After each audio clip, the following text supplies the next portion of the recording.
I discovered I wasn't invited to Thanksgiving the way most painful truths are revealed, accidentally, through someone else's casual comment.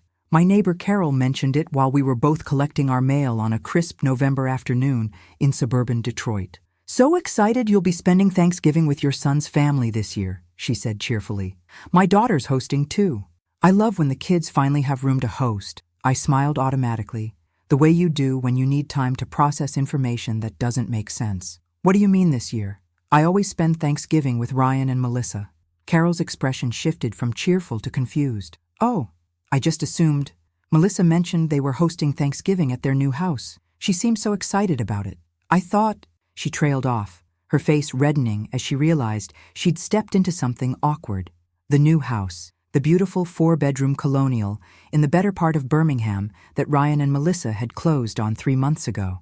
The house I'd helped them buy by writing a check for $75,000 to cover their down payment and pay off the credit card debt that had been strangling them for years. "I'm sure there was just a miscommunication," I said, my voice sounding strange even to my own ears. "I'll talk to Ryan about it." I drove straight to their house, that beautiful new house with its perfect landscaping and 2-car garage. Melissa's SUV was in the driveway, also new, purchased shortly after they'd moved in with the money they were no longer spending on debt payments. Melissa answered the door in yoga pants and an expensive athleisure top, her blonde hair pulled into a perfect ponytail. She was 34, beautiful, fit, and had never particularly liked me, though we'd maintained a polite relationship for Ryan's sake for the past 8 years of their marriage. "Barbara? Hi. Is everything okay? Ryan's at work. Can I come in?" She hesitated just long enough to be noticeable before stepping aside. The house was gorgeous. Hardwood floors, modern furniture, an open-concept design that made their old, cramped condo seem like a different lifetime. I'd been here twice since they'd moved in, both times briefly, both times feeling like an intruder rather than a welcomed guest. "I just ran into Carol," I said, standing in their expansive living room because Melissa hadn't invited me to sit. "She mentioned you're hosting Thanksgiving this year." Melissa's face did something complicated. Surprise, guilt, defensiveness, all flickering across her features in rapid succession. "Oh, yeah, we are. It's going to be really nice. The house is finally at a point where we can entertain." I waited for the invitation that should have come next. It didn't. "Melissa, am I invited to Thanksgiving?" She looked away, fiddling with her fitness watch. "Barbara, I was going to talk to you about this. It's just, this year we want to have a smaller, more intimate gathering. Just my parents and my sister's family. We're trying to establish new traditions in the new house." Each word felt like a small, precise cut. "New traditions that don't include your husband's mother? It's not personal. We just want to keep it smaller this year." "Smaller than what? I'm one person. Your sister's bringing her family. That's 4 more people than me." Melissa's expression hardened, the polite veneer cracking. "Barbara, do you really want to do this right now?" "Do what? Ask why I'm being excluded from a family holiday after I gave you $75,000 to buy this house? See, this is exactly what I mean. You can't do something nice without holding it over our heads. That money was a gift. You said it was a gift. It was a gift, but gifts don't mean you get to erase the giver from your life. We're not erasing you. We're just having one holiday without you. Is that really too much to ask?" I stared at this woman my son had married. This stranger who'd somehow convinced my gentle, thoughtful Ryan that excluding his mother from Thanksgiving was reasonable. Does Ryan know about this? Did he agree to this? It was a joint decision. I want to hear that from him. "Barbara, I think you should leave. You're getting upset, and I don't want to fight with you." "I'm not fighting. I'm trying to understand how I went from writing you a check for $75,000 to being uninvited from Thanksgiving in the span of 3 months. Melissa walked to the front door and opened it. "The money is appreciated, but it doesn't buy you control over our lives or our holidays. I'm sorry you're upset, but this is our decision." I left because staying would have meant losing my composure entirely, and I refused to give her that satisfaction. But as I drove home, my hands shaking on the steering wheel, all I could think about was the conversation I'd had with Ryan 6 months ago. "Mom, we're drowning," he'd said, sitting at my kitchen table, his head in his hands. "Between the credit cards and trying to save for a house, we can't get ahead. Melissa wants to start a family, but we can't afford daycare on top of everything else. I don't know what to do. I'd known helping them meant depleting a significant portion of my retirement savings. My husband David had died 4 years ago, leaving me with life insurance and a paid-off house, but not enough to be careless with money. Still, I'd looked at my son's desperate face and made the decision I thought any mother would make. "I can help," I'd said. "I can give you $75,000. Pay off your debt and use the rest for a down payment on a house." Ryan had cried. He'd actually cried and hugged me and told me I was the best mother in the world. And Melissa, when he'd told her, had called me and thanked me, her voice warm and seemingly sincere. "Barbara, I can't tell you what this means to us.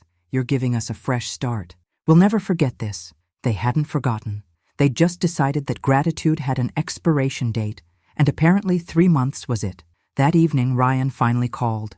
"Mom, Melissa told me you came by today. Why am I not invited to Thanksgiving, Ryan?" A long pause. "It's complicated. It's really not.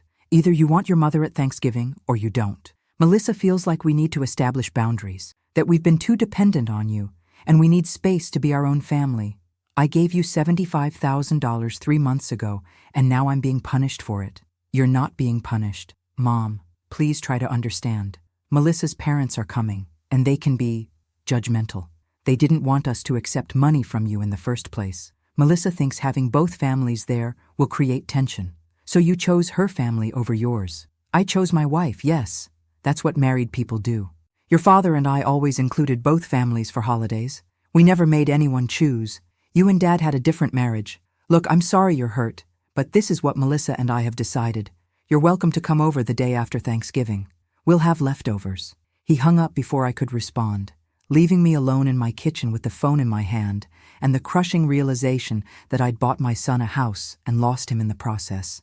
I didn't call Ryan back. For the first time in his 36 years, I let days pass without reaching out, without texting, without checking in. It felt wrong, unnatural, like deliberately not breathing. But I needed to understand what was happening, needed to see if my son would reach out to me, or if our relationship had become something I maintained alone. 5 days passed. Ryan didn't call. My friend Susan came over on the 6th day and found me still in my pajamas, the house dark despite it being noon.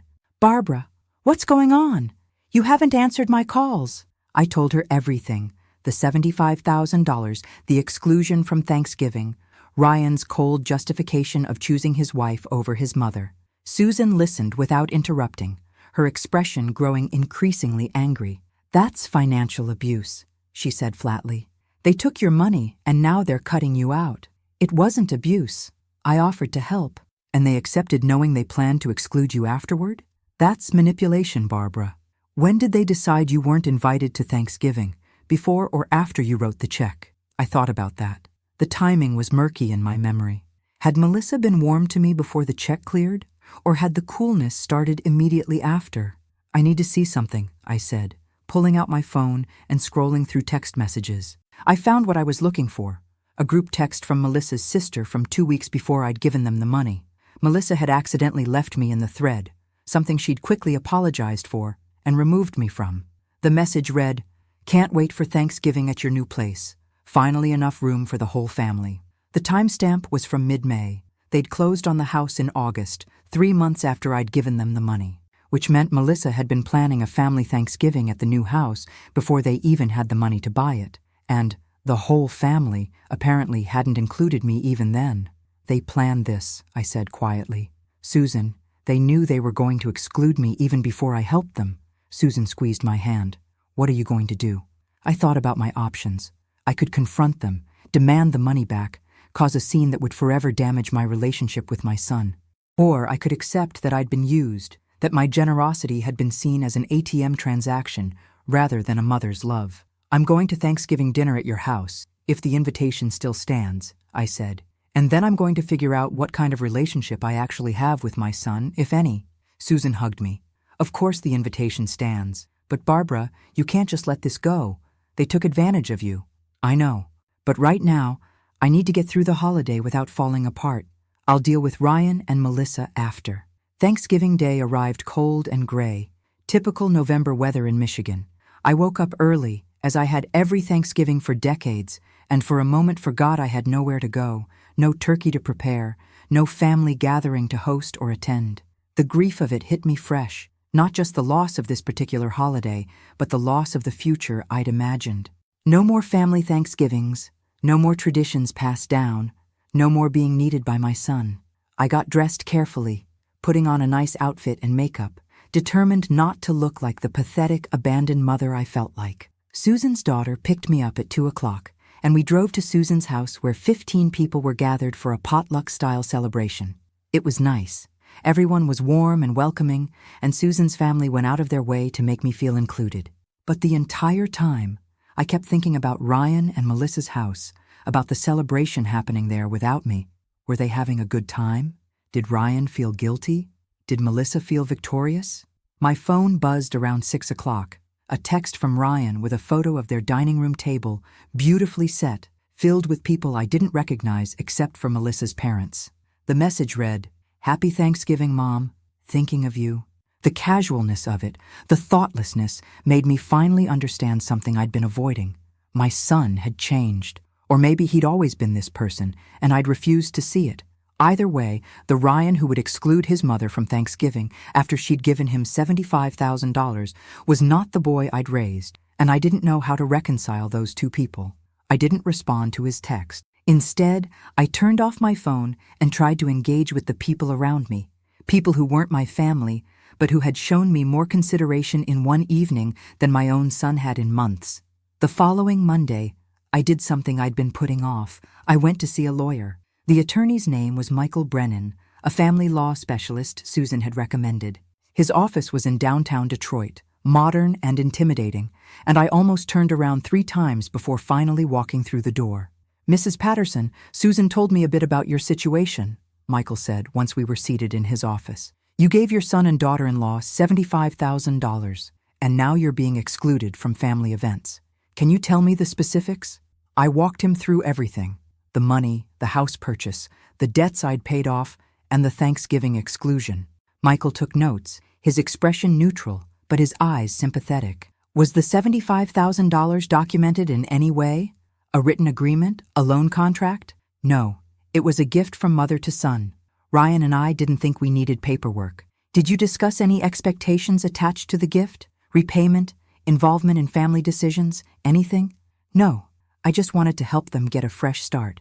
Michael leaned back in his chair. "Mrs. Patterson, I'm going to be honest with you. Legally, you have very little recourse. Without a written agreement specifying the money was a loan or stipulating certain conditions, it's considered a gift. You can't demand it back or enforce any kind of relationship obligations. So I just lost $75,000 and my son? I'm not saying you've lost your son, though I understand it feels that way. What I'm saying is that the law doesn't provide a remedy for this kind of situation. However, there are some things you can do." "Like what?" "Document everything. The timing of the gift, the subsequent exclusion, any communications that show a pattern of taking advantage of your generosity. If you decide to update your will or make decisions about future gifts or loans, having this documentation will be important. And if things escalate, if they ask for more money, for example, you'll want to have a clear record of the pattern. I just wanted to help my son. I know. And unfortunately, that's something manipulative people count on, that parents will help without protecting themselves legally. Mrs. Patterson, can I ask you something personal?" "Of course. Is this the first time Ryan and Melissa have accepted significant help from you?" I thought about it. "No. I've helped with car payments. I paid for part of their wedding. I've given them money for emergencies over the years. And have they paid any of it back? No. But I never asked them to. I wanted to help. Have they shown gratitude beyond the initial thank you? Have they reciprocated in any way? I couldn't think of a single example. No offers to help me with projects around my house, no taking me to dinner occasionally, no thoughtful gestures that indicated I was valued beyond my bank account." "I see," Michael said gently. "Mrs. Patterson, I think you've been enabling a dynamic where your son and daughter-in-law see you as a source of financial support, but not as a person whose needs and feelings matter. The Thanksgiving exclusion is just the most obvious example of a pattern that's probably been there for years." His words stung because they were true. I'd been so focused on being a generous, loving mother that I hadn't noticed I was being used. What do I do now? That depends on what you want. Do you want to maintain the relationship at any cost? Or are you willing to set boundaries even if it means more distance from your son? I thought about Robert, my late husband. He'd always been the one to push back when Ryan asked for money, to suggest Ryan solve his own problems sometimes. I'd thought Robert was being too hard on our son. Now I wondered if he'd seen something I'd missed. I want my son back, I said quietly. But not the version who takes my money and excludes me from Thanksgiving. I don't know if that person even exists anymore. Michael slid a business card across the desk. This is a therapist who specializes in family dynamics and boundaries. I think you might benefit from talking to someone about how to navigate this relationship going forward. And Mrs. Patterson, whatever you decide, please don't give them any more money. Not until you've figured out what kind of relationship you actually have. I took the card and left, feeling simultaneously validated and defeated. The law couldn't help me. Therapy might, but that was a long-term solution to an immediate wound. What I needed was to understand how I'd raised a child who could treat me this way. That evening, Ryan called. "Mom, I heard you went to see a lawyer. What's going on?" Of course, Melissa's network would have caught wind of it. Susan probably mentioned it to someone who mentioned it to someone else. In suburban Detroit, nothing stayed private for long. I wanted to understand my legal options after being excluded from Thanksgiving, despite giving you $75,000. Legal options? Mom, you're not serious. Why wouldn't I be serious? You took my money and then cut me out of your family celebrations. That seems worth exploring legally. The money was a gift. You can't just demand it back because you're mad at us. I'm not demanding anything back. I just wanted to know where I stood. And Ryan, I learned something interesting. Legally, I have no recourse, which means you and Melissa can treat me however you want, and there's nothing I can do about it. Congratulations. You've won. Mom, don't be dramatic. I'm not being dramatic. I'm being realistic. You've made it clear that my value to you is financial. Once you have what you need, I'm disposable. I'm just finally accepting that truth. That's not true. We love you. Then why wasn't I invited to Thanksgiving? Silence. That's what I thought, I said, and hung up. For the first time in our relationship, I'd ended the conversation instead of him. And that small act of agency felt both terrifying and necessary. December arrived, bringing with it the holidays that had always been my favorite time of year. But this year, Christmas loomed like another battlefield where I'd need to fight for basic inclusion in my own son's life. Ryan texted periodically, brief, impersonal messages about the weather or some news article he thought I'd find interesting. He never mentioned Thanksgiving, never apologized, never invited me to anything. It was as if we'd reached some unspoken agreement that we'd simply not discuss the elephant in the room. I started seeing the therapist Michael had recommended, Dr. Ellen Hayes. She was in her 50s, with kind eyes and a no-nonsense approach that I appreciated. "Tell me about your relationship with Ryan growing up," she said during our second session. I talked about Ryan as a boy, sweet, sensitive, attached to me in a way that had worried his father sometimes. David thought I babied him too much. He'd say, "Barbara, you're going to raise a man who can't function without his mother." I thought he was being too harsh. And now? Now I think maybe David was right. I was so focused on making sure Ryan knew he was loved that I never taught him to consider other people's feelings. I never required him to reciprocate, to think about what I might need. When did that pattern start? I thought back. When David was sick with cancer, Ryan was 28, just starting his career. I told him not to come home from New York, that I could handle everything. I didn't want to burden him. "So you taught him that your needs didn't matter?" The observation hit hard. I was trying to protect him, and you've been protecting him ever since. From consequences, from hard choices, from having to think about anyone but himself. Barbara, do you think you enabled the very behavior you're now upset about? I wanted to argue, but I couldn't. Every time Ryan had struggled financially, I'd bailed him out. Every time he'd made a poor choice, I'd cushioned the landing. I'd been so determined to be the opposite of my own distant mother that I'd overcorrected, creating a son who viewed me as a resource rather than a person. "What do I do now?" I asked. "You make a choice. You can continue the pattern, accept whatever scraps of relationship Ryan offers, keep giving when he asks, keep hoping he'll change. Or you can set boundaries and accept that he might not like it, that your relationship might change or even end. He's my only child. I can't lose him." "You've already lost him, Barbara. The question is whether you're willing to lose the fantasy of who you wish he was so you can deal with the reality of who he is. Mid-December, Melissa called. Not Ryan, Melissa. I almost didn't answer. Barbara, we need to talk about Christmas. Ryan's birthday is the 27th, as you know, and we're planning a combined Christmas birthday celebration at our house. We'd love for you to come. The invitation felt like a trap. What changed? I wasn't good enough for Thanksgiving, but I'm suddenly welcome for Christmas? That's not fair. Thanksgiving was complicated, but Christmas is different. It's a bigger holiday, and Ryan really wants you there. Ryan could have called himself if he really wanted me there. He's been really busy with work. Barbara, can we please not make this difficult? We're extending an invitation. Can't you just accept it graciously? What day and time? December 26th at 3 o'clock. We're doing Christmas stuff in the morning with my family, but the afternoon is for Ryan's birthday celebration. So I wasn't invited for Christmas Day itself, just for an afternoon birthday party after Melissa's family had their real celebration. I was being offered the leftovers again, the secondary tier of importance. I'll think about it, I said. Barbara, I said I'll think about it. I hung up before she could respond, my hands shaking. Dr. Hayes's words echoed in my mind. You can accept whatever scraps of relationship Ryan offers, or you can set boundaries. I spent the next week making a difficult decision. On December 20th, I called Ryan. Mom, hi. Did Melissa tell you about Christmas? She did, and I've decided I'm not coming. Silence then. What? Why not? Because it's not actually Christmas, Ryan. It's an afternoon birthday party after your real family has celebrated without me, and I'm done accepting scraps. You're being ridiculous. Am I? You've made it clear through your actions that I'm not a priority in your life. The money I gave you bought you a house, but apparently not a place at your table. So I'm making a different choice. I'm choosing not to participate in a relationship where I'm only valuable for what I can provide. Mom, please, don't do this.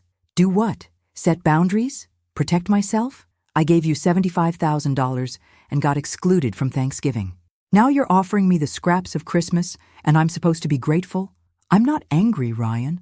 I'm just finally seeing clearly. So you're cutting me off? Just like that? I'm not cutting you off, but I'm not going to keep begging for basic inclusion in your life. When you're ready to have an actual relationship with me, one where I'm valued as a person, not just a bank account, you know where to find me. This is because of that lawyer, isn't it? Someone put these ideas in your head. No one put anything in my head. I just finally woke up to reality. I love you, Ryan, but I love myself too much to keep doing this. I hung up and immediately started crying, not from sadness, but from the terror of what I'd just done. I'd potentially ended my relationship with my only child, but I'd also, for the first time, chosen myself. Christmas came and went. I spent it with Susan's family again. And this time I was more present, more able to enjoy the warmth and inclusion they offered. My phone stayed silent. No call from Ryan, no text wishing me Merry Christmas, nothing. Part of me wanted to break, to call him and apologize, to take back my boundary and accept whatever relationship he was willing to offer. But Dr. Hayes' voice kept me steady. The discomfort you're feeling right now? That's growth. Sit with it. January brought bitter cold and a letter from Melissa. Not a text, not a call, but an actual letter in an expensive envelope delivered by mail. I almost threw it away unopened, but curiosity won out. The letter was typed, formal, like a business communication. Dear Barbara, after much discussion, Ryan and I have decided that we need space from you to work on our marriage and our family. Your recent behavior, involving a lawyer, making accusations, setting ultimatums, has created an unhealthy dynamic that we can't continue. We appreciate everything you've done for us financially. The house and the fresh start you gave us means everything to us, but we need to establish appropriate boundaries moving forward. We'll reach out when we're ready to resume contact. Until then, please respect our need for space. Sincerely, Melissa and Ryan. I read it 3 times, each time finding new layers of manipulation. They appreciated the money. They wanted space. I was the problem for setting boundaries. And it was signed by both of them, even though I recognized Melissa's phrasing throughout. I showed it to Dr. Hayes at our next session. This is a control tactic, she said after reading it. They're punishing you for standing up for yourself by withdrawing completely. They're gambling that you'll panic and come back to the relationship on their terms. What if they never reach out again? Then you'll know exactly what your relationship was built on. Your willingness to give without expecting anything in return. Barbara, I know this is painful, but you're doing the right thing. It doesn't feel right. Growth rarely does. February came with no contact. March brought my birthday. No call, no card, nothing. It hurt less than I expected, or maybe I was just going numb. April brought an unexpected visitor. Ryan showed up at my door on a Sunday afternoon, looking haggard and older than his 36 years. "Can I come in?" he asked. I let him in because he was still my son, even if he was also a stranger. We sat in my living room, an awkward silence stretching between us. "Melissa's pregnant," he said finally. "We found out last week." My first reaction was joy, a grandchild, followed immediately by grief. Would I even be part of this grandchild's life? "Congratulations," I said carefully. "I came because I've been thinking about the baby, about being a parent, and I realized I don't know how to do it without you, Mom. I don't know how to be a father. You seemed fine cutting me out of your life for the past 5 months. I wasn't fine. I was angry and confused. Melissa said you were being manipulative, trying to control us with the money. But the longer I didn't talk to you, the more I realized that wasn't true." "What was true, Ryan?" He looked at me, and for the first time in months, I saw my son instead of the person Melissa had shaped him into. That I took advantage of you. That I let Melissa exclude you because it was easier than standing up to her. That I've been a terrible son. I wanted to forgive him immediately, to hug him and tell him it was okay. But Dr. Hayes' voice reminded me, set boundaries. "Why did you let her exclude me from Thanksgiving after I gave you $75,000? Because she said her parents would be uncomfortable, that they already judged us for taking money from you. And I was worried about what they thought more than what you felt. That's not an excuse. It's just the truth." "And Christmas?" "Same thing. Melissa wanted Christmas morning with her family, and I didn't fight for you to be there. I should have. I know that now." "What changed?" "Finding out about the baby made me think about what kind of parent I want to be. And I realized I learned everything I know about being a parent from you. The good stuff anyway. I don't want my kid growing up without their grandmother because I was too weak to stand up to my wife." It was the most honest Ryan had been with me in years, but honesty alone wasn't enough. "What about Melissa? Where is she in all this? She doesn't know I'm here. She thinks I'm at the gym." "Barbara, I need to figure out how to fix this, but I don't know where to start." "Start by telling me the truth. Did you and Melissa plan to exclude me before I gave you the money?" He looked away. "Not exactly, but Melissa had mentioned wanting Thanksgiving to be just her family before you gave us the money. When you offered to help, I didn't think about how that might make things more complicated. So you took my money knowing your wife planned to exclude me. I took your money because we desperately needed it, and I hoped that once we were settled, Melissa would be more open to including you. I was wrong. Ryan, I gave you $75,000. That was a significant chunk of my retirement savings, and your wife's response was to exclude me from holidays and write me letters demanding space. Do you understand how that feels? I'm starting to. And Mom, I'm sorry. I'm so sorry. Ryan and I didn't fix everything in one conversation. But we started talking regularly, meeting for lunch once a week without Melissa, slowly rebuilding something that looked like a real relationship. He told me about the problems in his marriage, how Melissa's need to impress her parents drove many of their financial decisions, how she'd been pushing to exclude me long before I'd given them money, how he'd been too afraid of conflict to stand up for what he knew was right. I'm in therapy now, he said during one of our lunches, trying to figure out how I became someone who would treat you the way I did. What does Melissa think about that? She's not happy about it, or about me meeting with you. She thinks you're trying to break us up. Am I? He looked at me seriously. Are you? I thought about it. I don't want you to be unhappy, but I also won't pretend to like someone who treats me the way Melissa has. Can you live with that? I have to. Because Mom, I need you in my life, and my kid needs a grandmother who's actually present. The baby was born in November, a girl they named Emma. Melissa allowed me to visit in the hospital, a carefully orchestrated meeting where she remained polite but cold.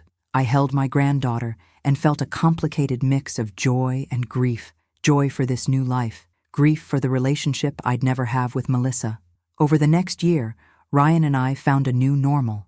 I saw Emma regularly, always at times when Melissa was busy elsewhere or had agreed to my presence. It wasn't ideal, but it was something. And slowly, painfully, I rebuilt a relationship with my son based on honesty rather than enabling. The $75,000 was never mentioned again. That money had bought them a house, but cost me months of heartache and the painful revelation that my generosity had been enabling dysfunction. I'd never get that money back, but I'd gained something more valuable: the understanding that love without boundaries isn't actually love.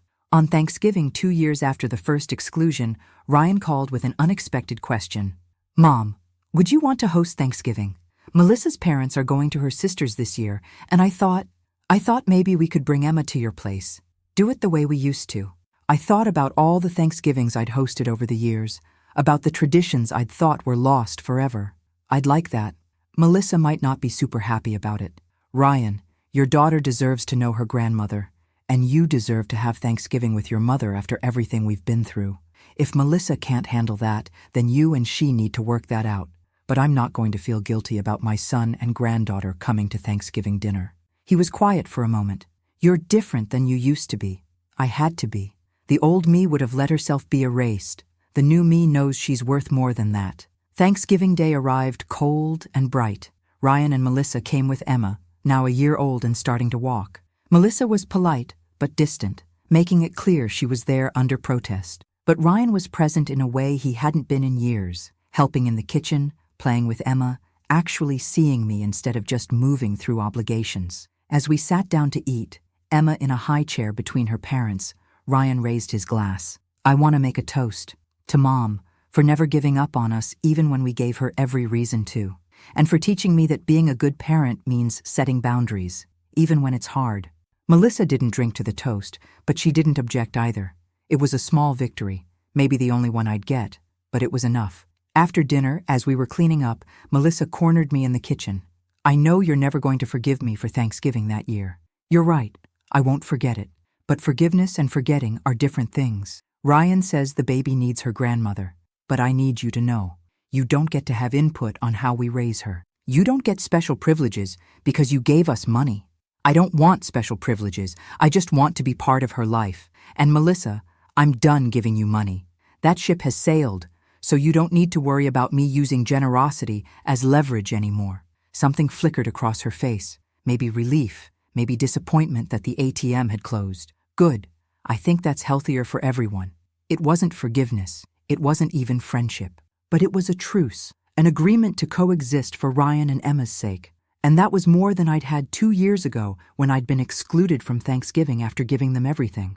As I watched Ryan play with Emma later that evening, her giggling as he lifted her in the air, I thought about the $75,000 I'd never get back. That money had bought them a house and nearly cost me my son. But it had also forced a reckoning that needed to happen, a painful revelation of what our relationship had become. I'd learned that generosity without boundaries enables people to take advantage, that being a loving mother doesn't mean accepting mistreatment, that sometimes the hardest thing you can do for your children is to stop saving them from consequences and let them figure things out themselves. The relationship I had with Ryan now wasn't the one I'd had before. It was harder, more honest, built on mutual respect rather than one-sided giving.